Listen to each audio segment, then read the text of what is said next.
गोस्वामी आरंभ कले कलिगीत जेतेबेले भगवान मोर सृष्टि सृजना करने को भगवान इच्छा है तो अनादि अनंत ब्रह्म निर्गुण निराकार ब्रह्म इच्छा है टिके सगुण संग रूप धारण करने जिने भगवान दर्शन करने आज्ञा भगवान जो मानस संतान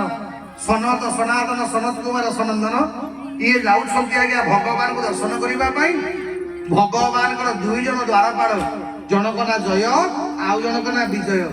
के बापा माने माया माने मन रख मो जगन्नाथ द्वारपाल ना जय विजय अर्थ कौन आज्ञा जीवन रे जदि आपण माने जय चाहती विजय चाहिए इच्छा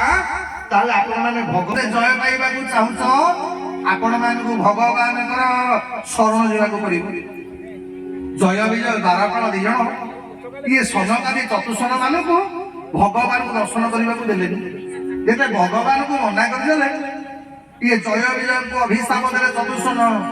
कले तमे दी जन जाक आमको भगवान पाखु जीवा को मना करिछ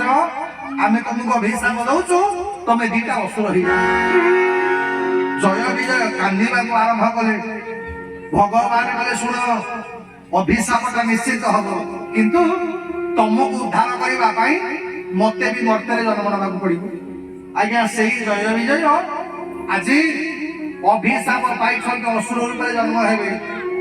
कश्यप ऋषि जड़े पत्नी ना हूँ आज्ञा दीति